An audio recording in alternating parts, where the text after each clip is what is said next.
বিশ্বনবীর স্ত্রী সাওদা এসে বলে, নবী, আমি আপনার কুমারী বউ আয়েশার ঘরে তরকারি নিয়ে গিয়েছিলাম, ঝোল নিয়ে গিয়েছিলাম। তরকারি দেওয়ার পরে আপনার স্ত্রী রেগে বলে, তরকারি দিলা কেন? আমি কি তরকারি রাঁধতে পারি না?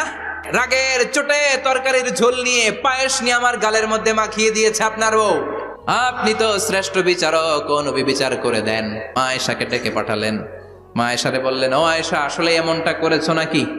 মা এসে বলে, নবী, তখন আমার মেজাজটা বড্ড গরম ছিল, আসলে কাজটা ঠিক হয় নাই, আমারে ক্ষমা করেন। বিশ্বনবী বললেন, আমার আদালতের রায় হচ্ছে কিসাস। সাউদাকে যেমনি তুমি পায়েস মাখিয়ে দিয়েছ, সাউদাও পায়েসের বাটি থেকে কিছু পায়েস নিয়ে আয়েশার গালে মাখো। সাউদাও বিশ্বনবীর রায় অনুযায়ী বাটি থেকে পায়েসের ঝোল নিয়ে মা আয়েশার গালের মধ্যে মেখে দিলেন।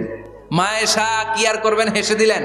সাইয়েদাতুনা সাউদাও হাসলেন, বিশ্বনবীও হাসলেন। আরশের উপর থেকে খুশি হয়ে গেল কে?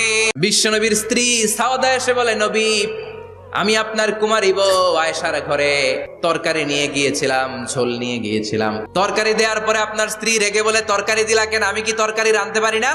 রাগের চোটে তরকারির ঝোল নিয়ে, পায়েস নিয়ে আমার গালের মধ্যে মাখিয়ে দিয়েছে আপনার বউ। আপনি তো শ্রেষ্ঠ বিচারক, ও নবী বিচার করে দেন। মা আয়েশাকে ডেকে পাঠালেন। মা আয়েশারে বললেন, ও আয়েশা, আসলে এমনটা করেছো নাকি? মা এসে বলে, নবী, তখন আমার মেজাজটা বড্ড গরম ছিল, আসলে কাজটা ঠিক হয় নাই, আমারে ক্ষমা করেন। বিশ্বনবী বললেন, আমার আদালতের রায় হচ্ছে কিসাস। সাউদাকে যেমনি তুমি পায়েস মাখিয়ে দিয়েছ, সাউদাও পায়েসের বাটি থেকে কিছু পায়েস নিয়ে আয়েশার গালে মাখো।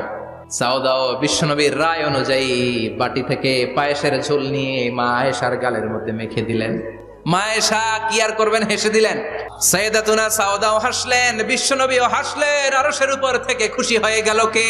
বিশ্বনবীর স্ত্রী সাউদা এসে বলে, নবী, আমি আপনার কুমারী বউ আয়েশার ঘরে তরকারি নিয়ে গিয়েছিলাম, ঝোল নিয়ে গিয়েছিলাম। তরকারি দেওয়ার পরে আপনার স্ত্রী রেগে বলে, তরকারি দিলা কেন? আমি কি তরকারি রাঁধতে পারি না? রাগের চোটে তরকারির ঝোল নিয়ে, পায়েস নিয়ে আমার গালের মধ্যে মাখিয়ে দিয়েছে আপনার বউ। আপনি তো শ্রেষ্ঠ বিচারক, ও নবী বিচার করে দেন। মা আয়েশাকে ডেকে পাঠালেন। মা আয়েশারে বললেন, ও আয়েশা, আসলে এমনটা করেছো নাকি? মা এসে বলে, নবী, তখন আমার মেজাজটা বড্ড গরম ছিল, আসলে কাজটা ঠিক হয় নাই, আমারে ক্ষমা করেন। বিশ্বনবী বললেন, আমার আদালতের রায় হচ্ছে কিসাস। সাউদাকে যেমনি তুমি পায়েস মাখিয়ে দিয়েছ, সাউদাও পায়েসের বাটি থেকে কিছু পায়েস নিয়ে আয়েশার গালে মাখো। সাউদাও বিশ্বনবীর রায় অনুযায়ী বাটি থেকে পায়েসের ঝোল নিয়ে মা আয়েশার গালের